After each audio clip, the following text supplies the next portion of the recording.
প্রতিটা মেয়েরই তার ঘর নিয়ে কত স্বপ্ন, তাই না? তার ছোট্ট একটা ঘর, সেটা যেমনই হোক তার মন মতো সাজাবে, গুছাবে।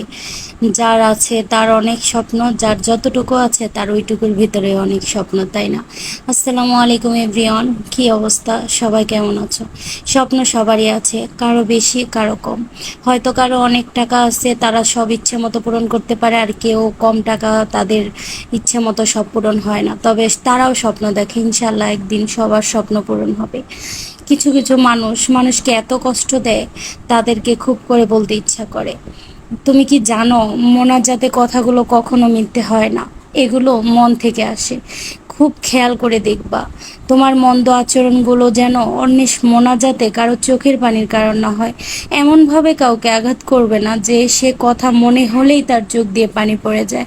এমন যেন না হয়, রবের কাছে হাত উঠালেই তোমার দেওয়া কষ্টগুলো তার মনে পড়ে যায়। তোমার দেওয়া কষ্টগুলো মনে পড়ে বুক ভারী হয়ে দীর্ঘশ্বাস ছাড়ে মোনাজাতে। চোখের নোনা জলে চোখ ভারী হয়ে ওঠে। মনে রাখবা, আল্লাহর দরবার থেকে অশ্রুসিক্ত দোয়া কখনো ফিরিয়ে দেওয়া হয় না। তাই কাউকে এমন আঘাত করো না।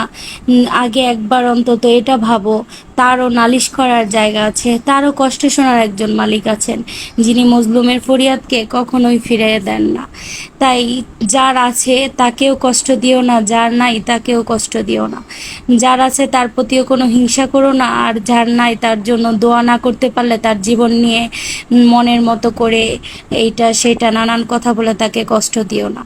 আসলে প্রতিটা মানুষেরই স্বপ্ন আছে, একটু একটু করে হয়তো সবার স্বপ্ন পূরণ হবে, কারো আগে কারো পরে, কিন্তু হবে ইনশাআল্লাহ। আর আল্লাহর কাছে যে চায়, আল্লাহ তাকে খালি হাতে কখনোই ফিরিয়ে দেন না। আমার মাঝে মাঝে নিজেকে অনেক অসহায় লাগে। কখন জানো, যখন আমি নিজের কষ্ট না অন্যের কষ্টগুলো শুনি, কিন্তু তার জন্য কিছুই করতে পারি না। এমন একটা অবস্থার মধ্য দিয়ে যাচ্ছি, যখন রাস্তাঘাটে বের হই, যখন দেখি যে মানুষগুলো দু হাত পেতে টাকা চায় বা সাহায্য চায়, তখন তাদের থেকে আমার নিজেকেই আমার আরো বেশি অসহায় মনে হয়। কেন জানো? কারণ তারা তো হাত পাতে, তারা অসহায়, আর আমি তাদের চেয়েও বড় অসহায়, তাদের হাত খালি হাতে ফিরিয়ে দিতে হয়। আল্লাহ যাতে সব মানুষকে রিজিকের কষ্ট, টাকার কষ্ট, অভাবের কষ্ট, যারা স্বামী দিয়া কষ্টে আছে তাদের কষ্ট, সকল কষ্টই দূর করে দেয়। যারা অসুস্থতা অবস্থায় আছে তাদেরকেও একটু সুস্থতা দান করে। প্রতিটি মানুষেরই সুন্দরভাবে বাঁচার অধিকার আছে, স্বপ্ন আছে। যারা যেইভাবে আল্লাহর কাছে মোনাজাতে যেই দোয়া করে, আল্লাহ জানে সমস্ত দোয়া সবার কবুল করে নেয়। সাথে আমার দোয়াগুলোও যেন কবুল হয়ে যায়। আমার পাশে একজন স্বামী আছে, তার চাওয়াগুলোও যেন পূরণ হয়। আর সাথে আমার সুন্দরভাবে সুস্থভাবে আমার মানিকটাও যেন দুনিয়ায় এসে যায়। সবার কাছে একটাই চাওয়া, সবাই সবার জন্য দোয়া করো, আর সবাই আমার জন্য একটু বেশি বেশি দোয়া করো।